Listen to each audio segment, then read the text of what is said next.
Thanks to Shopify for supporting Future Hindsight. Shopify is a platform designed for anyone to sell anywhere, giving entrepreneurs like myself the resources once reserved for big business. Sign up for a $1 per month trial period at shopify.com/hopeful, all lowercase.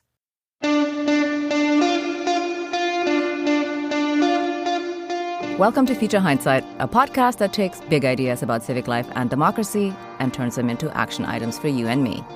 I'm Mila Atmos.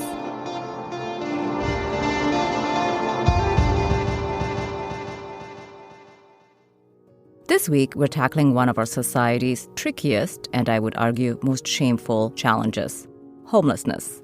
Misconceptions about those who are unhoused are deep and prevalent and prevent us from considering policy choices that could actually make a difference. Look at any mayoral race in any major city in the U.S. in the past few years, and homelessness and how to tackle it have been one of the top issues. Existing policies and programs are obviously inadequate, and nothing ever seems to stick. Here's a quote from today's guest. If we understand homelessness as a housing problem, we can also understand it as solvable. Our guest today is Gregg Colburn, co-author of Homelessness is a Housing Problem: How Structural Factors Explain U.S. Patterns. Gregg is an assistant professor of real estate in the University of Washington's College of Built Environments. Welcome to Future Hindsight. Thank you for joining us. Thanks, Mila. Great to be here. So to get us started, I'm going to ask a simple question. What is homelessness, and who are the unsheltered? Well, we have to go to the federal definition if we want to answer it in a U.S. context. And I think it's important for your listeners to understand that different countries define homelessness differently. But in the U.S., people who are homeless per the federal definition would be those people who are living in unsheltered locations. And that would be on the street, in a park, in a tent, in a car, places not fit for human habitation. And then people also residing in homeless shelters are also part of the federal definition of homelessness. And so the unsheltered folks would be outside of shelter. The sheltered population would be in shelter. People who are couch surfing, if I'm sleeping on your couch because I've had a run of bad luck and you've been kind enough to let me sleep in your basement, I'm not homeless per the federal definition, although in other countries I would be considered homeless. Right. While we're setting the table here, help us understand the scale of the issue. And I think that'll probably get at the numbers of who's getting counted by the federal count and the people who are not counted but really don't have a home because they're sleeping on somebody else's couch. So help us understand the scale of the issue. Numbers can become numbing, but I'm hoping you can walk us through a few statistics to help us in this conversation. Sure. Each January, so just very recently here, each jurisdiction in the country counts. They do an estimate of the homeless population, and then the U.S. Department of Housing and Urban Development publish that number on an annual basis. And so that number has been running between 550 to 600,000 people on any given night. We know from all sorts of research and analysis that that is likely an undercount because finding people who are unsheltered is a difficult exercise. And we have other data sources to suggest that a more accurate figure would be in the millions, not the hundreds of thousands. And that's also at a single point in time. And so over a year, people cycle in and out. Over 5 years, over a lifetime. I was just reading some research on lifetime prevalence of homelessness in the United States, and it's about 5% of the population will experience homelessness at some point in their life, which is a pretty dramatic statistic. So there's a little bit of nuance when we think about the homeless. Like you said, there's some people who are couch surfing, and there's some people who are actually living outside permanently or not so permanently. Sometimes they go into shelter, sometimes they go back out. What's the difference really between street homelessness and the folks being shuffled through the shelter system? There's a pretty profound difference between sheltered and unsheltered homelessness in the sense that if you are residing in a homeless shelter, at least for that night, you have a place to sleep and you'll have a bed. And it might be a bunk bed, it might be a cot or a mattress on the floor, a cot on the floor. And many of those shelters are not 24/7. So you would enter in the evening and you would sleep there. You might get a meal. And then at 6 or 7 in the morning, you're out and you take all your belongings and then you're out on the street during the day and then you get back in line trying to get in the shelter that evening. Some have moved to 24/7 service because there's a great recognition that that's a very difficult way to go through life. The people who are not within the shelter system are residing 24/7 in their car or in a tent or in an encampment or on a park bench, which is obviously a very, very difficult life circumstance. There's a really big difference between the East Coast of the United States and the West Coast of the United States in terms of that breakdown, which I think is important for your listeners. New York City was really the first jurisdiction to create a very robust shelter system, and that was driven through litigation, since that people sued and said, I have a right to housing, and ultimately the courts agreed with them. And so New York has the largest homeless population in the country in terms of absolute count, but the vast majority of those people reside within shelter. 96-97% was the last number that I saw. And so walking around New York, I hear this all the time in Seattle. I was just in New York City and I didn't see any homelessness. I said, well, there is unsheltered homelessness, and I was just there. I did see some unsheltered homelessness, but it's nowhere near the scale of the West Coast, Seattle, San Francisco, LA. The reason is that we have not constructed robust shelter systems on the West Coast, and therefore, let's say it's a 50-50 relationship between unsheltered and sheltered homelessness. Therefore, when people from the East Coast travel to Seattle, they'll say, what is going on here? I cannot believe the scale of the problem. And I say, on a relative basis, we have the same number of people experiencing homelessness. You just hide them better than we do. Right. I think that's one of the important things to note, like you said, that, we in New York really only see kind of like the tip of the iceberg on a daily basis, and we do see them on a daily basis, but it's sort of hidden from view. And I think when we talk about homelessness being, quote, cleaned up, that's really what most people want to do. They just want to take the homeless out of view, but they don't actually want to solve the homelessness problem, which is to find housing for everyone. So you wrote this book to compare rates of homelessness between cities in order to bust some of the biggest myths about homelessness. So let's tackle some of those myths. Is it an economic problem, a poverty problem, a case of individuals making bad choices?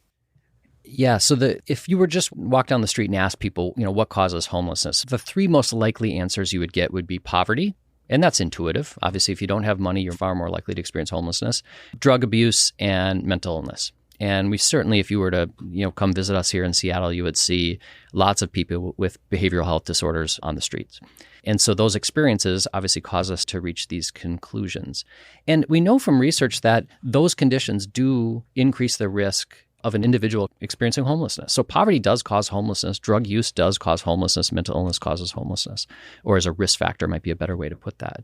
But what's interesting is at the community level, those don't explain why Seattle, San Francisco, Los Angeles, Boston, New York, and Washington, D.C. have the highest homeless populations in the country. It's not the disproportionate presence of people with those conditions in those cities that has created the homeless population. And so that was one of the reasons why my co-author and I wanted to write this book, was really to dispel the myth that this is just because we have lots of drug addicts in Seattle, we have a homeless problem. And the answer to that question is categorically no.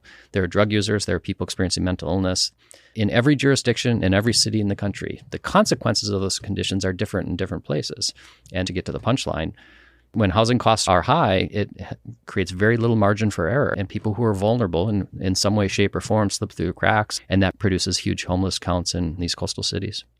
Right. The consequences of being in a vulnerable category are very different in a place like New York City or in Seattle or a place like Cleveland. So, in fact, it seems that high income inequality seems to have a close correlation with high rates of homelessness. In many affluent cities, homelessness can be prevalent. So how does that work? One of the biggest head scratchers in all of this analysis, and I always get an interesting response when I present this, when I'm giving talks, is we know that poverty causes homelessness, right? I would never suggest otherwise. But when you look at the most impoverished cities in the country, Detroit being the most impoverished city in the country, they have far lower rates of homelessness than very affluent places like Seattle and San Francisco and New York and Boston. And so that is a tough one for people to wrap their head around. And what we would say in the academy is that the reason for that disconnect is we have different units of analysis. When we focus on the individual, these vulnerabilities certainly are risk factors for homelessness, but at the community level, those individual factors don't drive homelessness. Structural factors do, like housing costs. And so the reason why Detroit, with all of its people below the federal poverty line, doesn't have a homelessness problem is because housing is accessible. They're able to find housing, maintain that housing, and therefore, they don't have the same problems that rich cities do. Yeah. So I just wanted to underline this. I loved the story you told in your book about one of your teaching tricks when introducing some of these issues to your students.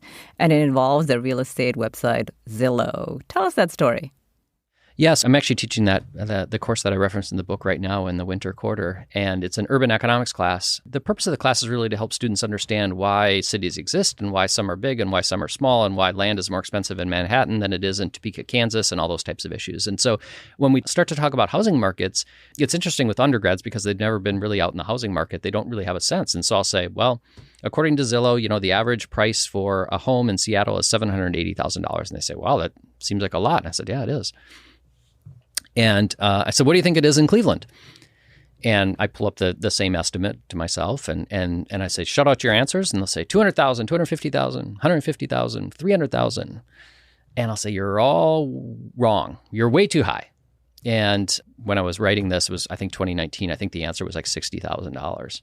And they just can't believe it. They absolutely can't believe that you could get a house for $60,000. And then I said, now what do you think San Francisco is? And San Francisco is double what Seattle was at that point. And so it really highlights like the massive difference in housing costs around the country. And it really has to do with kind of the economic vitality or lack thereof in some cases of these various communities. Right, right. Well, so often the solution offered to homelessness in those major cities with high income inequality is affordable housing. We talk about affordable housing a lot. So what does that actually mean? Because it's a term that's thrown around a lot and in fact doesn't seem to exist very much. Yeah, I'm actually with a colleague writing a book on affordable housing right now. And one of the challenges that we have, and we spend the first chapter doing that, is defining what affordable housing is because people don't know. And so what I say to people is I live in affordable housing, right? It's housing that is affordable to me. And so affordable housing is a relative term. It's relative to the financial capacity of that particular household. And so we need to be thinking about what housing is affordable and for whom when we talk about affordable housing. People's minds will immediately go to Cabrini Green in Chicago, right, a notorious public housing project when we think of affordable housing. And yes, that was designed to provide housing that was affordable for people with low incomes. But there's all other sorts of mechanisms that we can do to do that. And in some cases in Detroit, a lot of it is just naturally occurring, right? There's just housing that exists in the private market that's affordable for people making more modest incomes. And so then we have to kind of figure out what are we looking for. When we're talking about homelessness, we're talking about people with very, very low incomes. Let's say 0 to 30% of the area median income. And so the tools that we have to provide housing for them almost always involve some type of government involvement because the private market in a place like New York City or Seattle cannot construct housing that is accessible to people with those levels of income if the developer or owner wants to make any money. And ultimately, that's what developers are doing. This is a free market economy, and they're looking to make money through developing real estate. And so there's a role for the public sector, is what I always say. And we can either do that by constructing housing that's publicly financed and then provide that to people with low incomes. We can give people vouchers, which allow them to go into the private market and access housing that would be unaffordable without the benefit of that voucher. We can pay people more. We can give people cash assistance. There's all sorts of mechanisms we can use. And in reality, we have kind of a smorgasbord of those options now, but they're insufficient. And so that's ultimately what we have to confront is in cities that are expensive, what are we saying to people who have very low incomes? What are we saying to service workers who are making a $15 minimum wage in Seattle, which is $30,000 a year if you work full time? And that's nowhere near enough money to be able to live in this city. And so what is our societal response to that? And that's where we're struggling right now. And we're wrestling with that very question every day. Mm-hmm. Well, you make the case that we need to decommodify housing. And I kind of feel like maybe the best way to get at this is to think about, or you wrote about this in the book, about reducing homelessness in veterans. Tell us a little bit about that.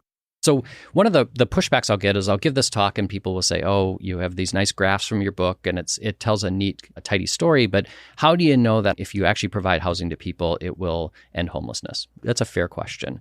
And my response to that is because we have actually done it in this country. And so if we take a brief step back in history, when in this case it was largely men who served in the Vietnam War, came back to the United States in the 1970s, that population was disproportionately represented in the homeless population. Lots of PTSD, lots of mental illness and behavioral health challenges. And I think that the country felt a little guilty and bad about how it had treated its veterans who had come back from war. And so fast forward a couple of decades and we go to war in Iraq, we go to war in Afghanistan, and we have men and women coming back from tours of duty. And leaders of both political parties made the decision that they didn't want to repeat the mistakes of the past. And they then said, let's make sure that we don't have the same problem of homelessness among our combat veterans. And so what did they do? They provided resources and political will to ensure that veterans got housing. And in some cases, that was a unit. Here's a unit. You need a unit and you need supportive services. In some cases, it might be a voucher, which is all you really need is access to housing. And with that voucher, you'll be off to the races and be just fine. And so some combination of supports allowed the United States to cut veteran homelessness by 50% in a decade from 2010 to 2020, which is a remarkable achievement. And so, when people push back and say, how do you know it's going to work? I say, well, because it did work. And this is the logic that we applied. So the real question then becomes will we extend that logic? Will we extend that type of programmatic intervention to a population of people who didn't serve in the armed forces? And that's really a question of values and ideology and political will and politics. And that's where we're stuck right now.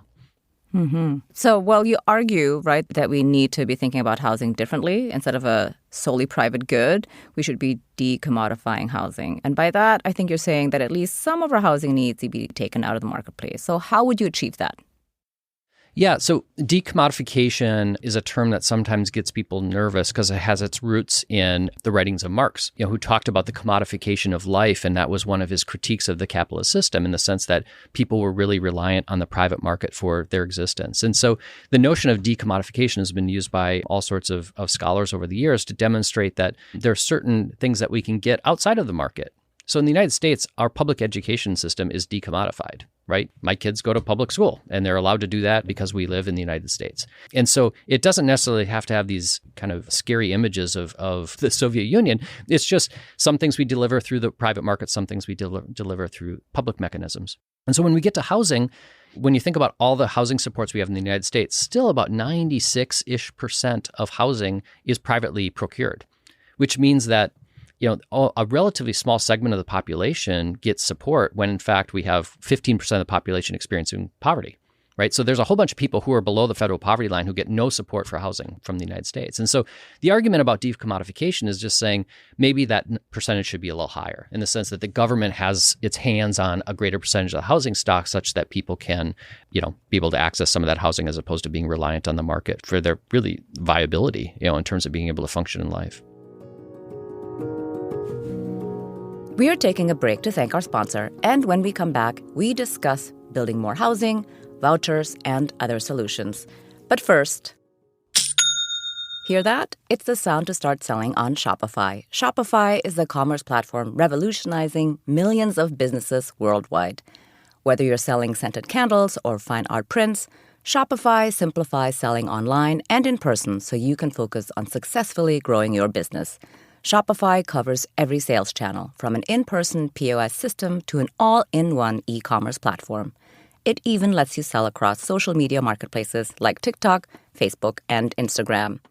Packed with industry-leading tools ready to ignite your growth, Shopify gives you complete control over your business and your brand without having to learn any new skills in design or code. And thanks to 24/7 help and an extensive business course library, Shopify is there to support your success every step of the way. Shopify makes selling simple so you can put yourself and your ideas out there. Whether your thing is making ebooks or earrings, Shopify makes your success possible. Making your idea real opens endless possibilities. I love how Shopify makes it easy for anyone to successfully run your own business. Sign up for a $1 per month trial period at shopify.com/hopeful, all lowercase. Go to shopify.com/hopeful to take your business to the next level today. Shopify.com/hopeful. And now let's return to my conversation with Gregg Colburn. So we also need to build a lot more housing, period. How much more? What are we talking about here? Well, it depends on it. This is very geography dependent. There are arguments on all sides here. There are some who will say, Greg, you just want to build market rate housing and you think the problem's going to go away. And I'm very clear that I don't think that that's the case. I think we need government involvement. I also think that government involvement of affordable housing is also not sufficient because we need so much more housing in our coastal cities. And so in our region, I can speak to our region a little better just because I'm here every day. We have a massive deficit. We need 700, I think was the last number, 700,000 housing units over the next 30 years based on the projections for our region. So this is not like nibbling around the edges. We need massive, massive construction of housing. And a lot of that is going to be market rate housing. But in addition to that market rate housing, we also need a commitment, ideally with support from the feds, but if not, from the state and local government, to ensure that some portion of those hundreds of thousands of units are affordable for people with lower incomes. Mm-hmm. Well, this is all pretty big stuff between, the absolute dollars to be spent and doing vouchers and doing all of these different things. Is there a way of basing it in an existing program so that we can better understand it as a listener? Yeah, so probably the easiest path to providing greater support for low-income households would be through an expansion of the housing voucher program. And so the housing voucher program was created, a few decades ago when we stopped constructing public housing. The idea was, let's let the private market build housing, and then we'll give people vouchers to access that private market housing. And so we have about 1 in 5 people who are eligible for housing support actually get a voucher. And so 4 of the 5 people go into a waiting list, and they might wait 10 years for a voucher, and then they're just left to access the housing in the private market, which is terribly expensive if you're a low-income household. So there have been a lot of arguments at the federal level saying, let's expand voucher capacity in the sense of making it an entitlement like food stamps, or SNAP as we now call it. If you are eligible for SNAP, you get it. There's no wait list. It's just everyone gets it. So the 5 out of 5 households that are poor are getting food stamps, and 1 out of 5 are getting housing support. And so if we were to make that an entitlement, then you have millions and millions and millions more people, tens of millions of people getting vouchers in the United States, which would really help, right? It would increase the purchasing power of low-income households in the housing market.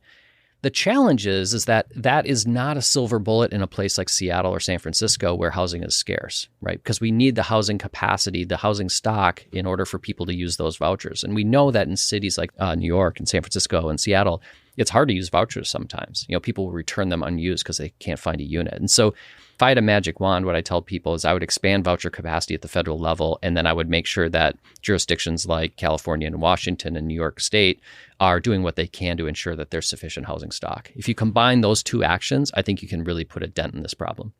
Mm-hmm.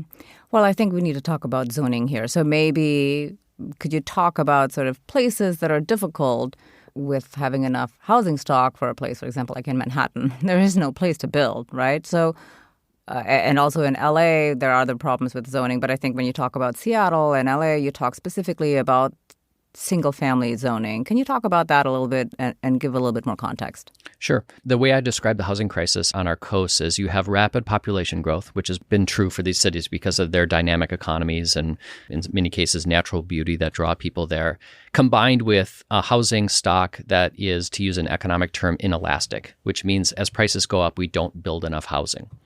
And so when you don't build enough housing and people keep moving to that community, what you end up with is a supply-demand mismatch. And that's really what we have in each of those cities. And the reasons why supply is inelastic in places, and San Francisco is the most inelastic housing supply in the country. The first reason is topography. If you have mountains and water, it's hard to construct more housing. And so, you think about New York City and San Francisco, water is prevalent.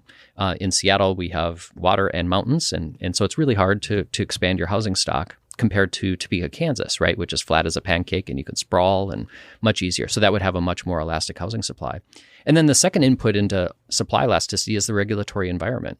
And there are places where it's easier to build for regulatory reasons and other places that are much harder. San Francisco is the hardest place to build housing in the United States from a regulatory standpoint. I had a friend actually just send me a piece from Twitter which said that the average time to get a permit to construct housing in San Francisco right now is over 700 days.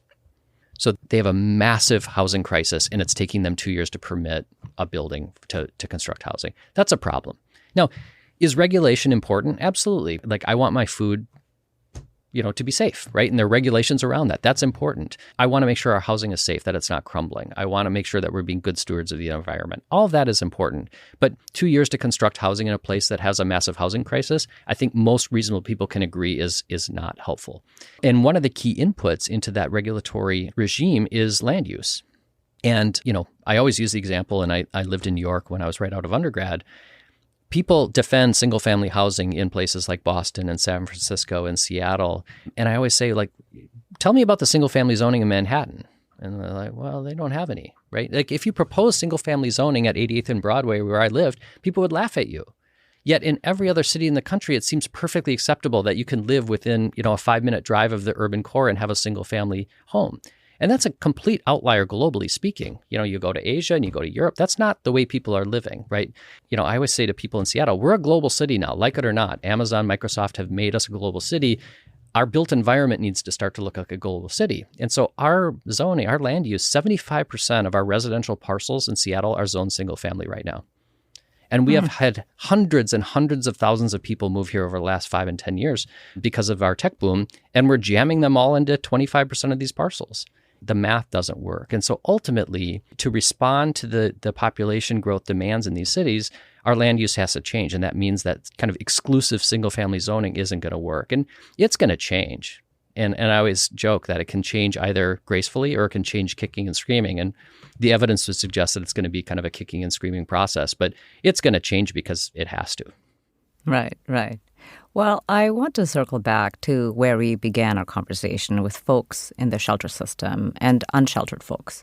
What are the tensions between short-term or crisis response and what we've just been talking about, which is affordable, long-term, permanent housing? How do those systems interact? Yeah, there were a bunch of elected leaders in this conversation I was in this morning here in Seattle. And I joke that one of the reasons why I'll never run for mayor on a West Coast city is because this short versus long-term tension is so difficult.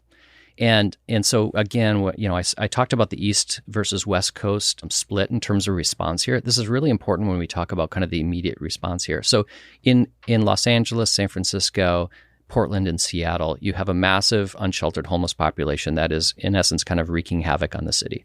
It's unpleasant. It's a public health. It's a public safety risk, all sorts of issues. And so elected leaders are confronted with the decision of how do I take care of this crisis that is burning right in front of me? Many people have said, let's build a huge shelter system, in essence, New York 2.0. And the issue with that decision is, if you walk around New York and say, are you happy with the shelter system? People may say, yes, because it's hiding people experiencing homelessness, but it's a terrible experience for people in shelter. And it costs the city of New York billions of dollars year after year after year. And it's been going for 25, 30 years.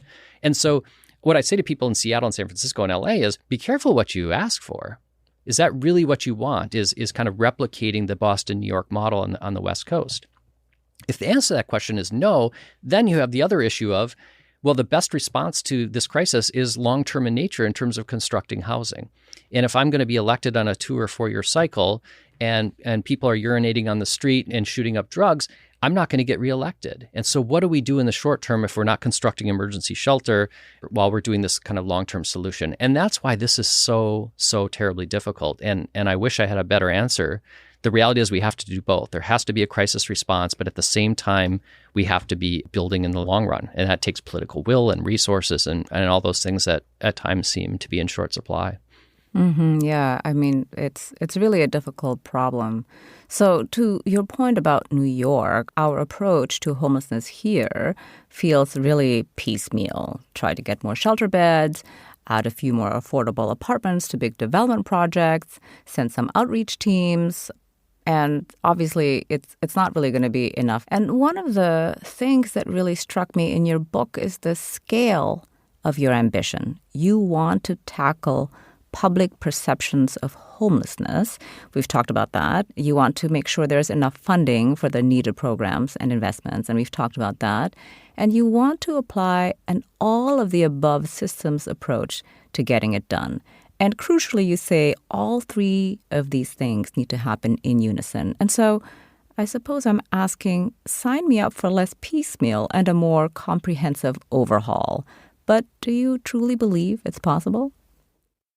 Oh, that's a good question. Do I truly believe it's possible? Is it possible? Yes, it is possible. Is it possible under the current political constraints? I might have a different answer for you.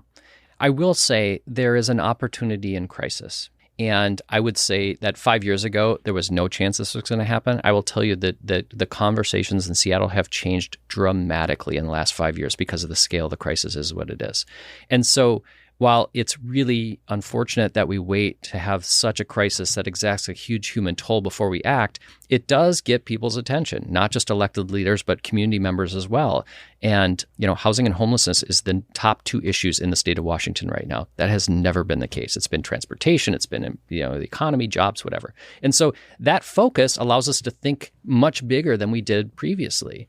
Do I think it's likely that New York City and Seattle are going to build hundreds and hundreds of thousands of units and end homelessness in the next couple of years? No, I don't.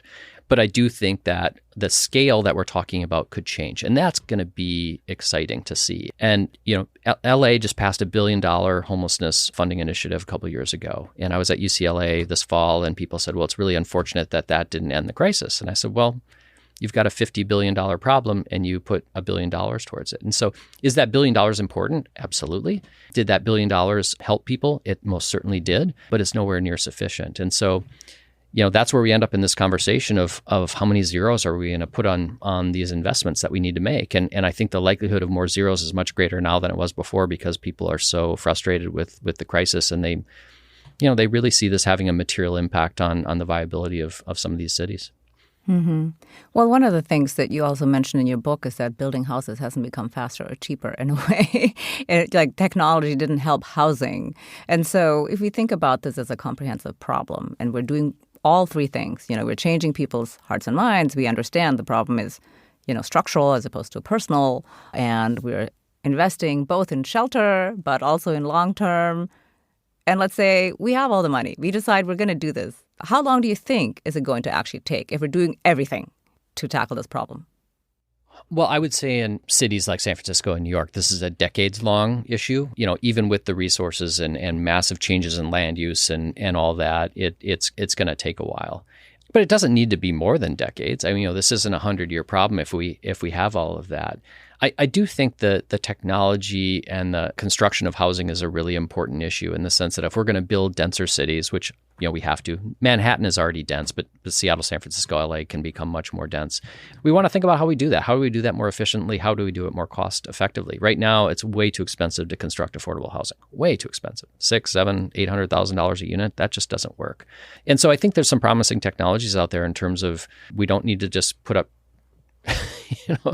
2x4s and then put siding on and then put a roof on, which is exactly what we've done for the last 40 years. And so modular technologies and some of these other innovations certainly could help us construct more housing more quickly and more affordably. And I think that's a key input into this, big scale response that is necessary. Mm-hmm. Well, we are a show about civic engagement. And so if we are a believer, and I am, that the problem of homelessness can be solved with housing, what are two things an everyday person can do to advance this? It's a great question. I might give you three things if that's okay. But go ahead. The way that I respond to this is really tough, kind of sticky public issues require people to attack them from a variety of different angles. And so some people say, I donate to a local food kitchen and I donate socks to people experiencing homelessness. And it feels like it is woefully inadequate to the scale of the problem. And I say, yes, but you're making a material difference in someone's life. You should continue doing that. Absolutely. And there are people who are out, serving and supporting people on an individual basis, and they really excel at kind of that micro level work. Yes, continue to do that. I happen to be someone, I think about this more structurally and I think about the big picture issues, and we need people doing that as well. And so for the average listener, you might find yourself in one of those camps or the other. And I would say go where kind of your heart or your mind leads you and where you feel like your skills and talents and resources are best applied. From a structural perspective, I will say voting matters and who you vote for matters. And there is material differences between candidates and political parties on housing. And I would encourage people to educate themselves on that and figure out which candidates are more aligned with your view. I think that's super important. I would say the other thing, and we didn't quite get into this, but I think it's really important. The local politics around housing are incredibly difficult. People fight tooth and nail to preserve the character of their specific neighborhoods. And that is a major impediment to changing our built environment. And so for people who want to be civically engaged, going to public meetings, neighborhood meetings, when they're going to build an apartment building and say, yes, we need this apartment building, is incredibly valuable because there are going to be 10 other people there saying, I don't want this apartment building here. I don't want, quote, those people here. I don't want the increased traffic. I don't want whatever it is. And that is a way to make a huge impact on this, because ultimately these micro decisions we make from neighborhood to neighborhood, when you magnify them at a national level, produces a huge housing deficit because our neighborhoods are just opposed to the construction of multifamily housing. And so that's a real important way to engage. And it speaks to kind of the civic problem, the small d democratic problem we have in terms of how we manage local politics, in the sense that we send a letter out to people in the neighborhood and say, we're going to put up a multifamily housing development. If you want to talk about it, come here at 7 o'clock on Tuesday night. Who shows up at 7 o'clock on Tuesday night? Generally speaking, older white single-family homeowners who have a lot of home equity. And they have the time because it's not bath time or they're not working a second job or whatever. And they can go to these meetings and say no. Mm-hmm. And then an elected leader say, well, I heard a bunch of no's or no. And you multiply that over and over, and that's where we are. So that would be my long-winded answer to how to engage civically on this particular issue. No, that's great. I mean, we say this all the time, show up to the community board meeting because that's where these things get decided, whether the apartment building should go up and whether you should have multifamily zoning in your neighborhood. So here is my last question. Looking into the future, what makes you hopeful? Well, I would say two things. One is the success we've had with subpopulations like veteran homelessness demonstrates that what we are arguing about housing actually works. So that makes me optimistic because I don't feel like we're on shaky ground, when we kind of bang the drum of housing. So that makes me optimistic because I think there's conviction behind that argument. The second thing that makes me optimistic is the rate of change in terms of the narrative and rhetoric in our coastal cities. That this has become front page news in all the major newspapers. As you mentioned, every mayoral race is talking about this. That attention is an opportunity. And I hope that we convert that passion. Some of it's negative passion, some of it's positive passion. But if we can convert that passion into policymaking and resources, I think we can really make a dent in this. Mm-hmm. Hear. I hope you're right. Well, I think you are. I think people are very much paying attention to your point. They're raising money in LA and the newly elected mayor just declared an emergency. So people are definitely going to do something about it. Thank you very much for joining us on Future Hindsight. It was really a pleasure to have you on the show. My pleasure. Gregg Colburn is co-author of Homelessness is a Housing Problem, How Structural Factors Explain U.S. Patterns. He's also an assistant professor of real estate in the University of Washington's College of Built Environments.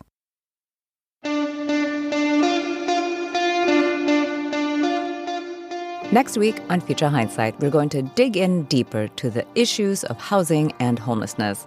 We're going to be joined by Leah Goodridge. She's the commissioner of the New York City Department of City Planning and the managing director of Mobilization for Justice. And she's a leading voice in housing justice at the local level.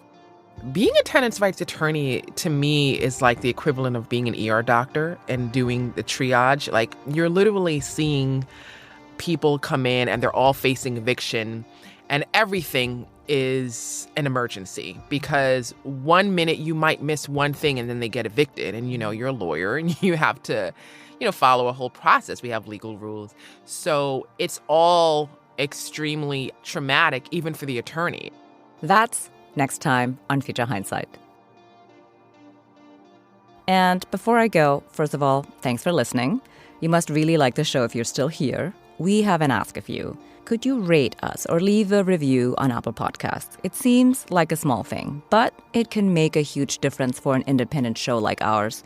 It's the main way other people can find out about the show. We really appreciate your help. Thank you. This episode was produced by Zach Travis and Sarah Birmingham. Until next time, stay engaged.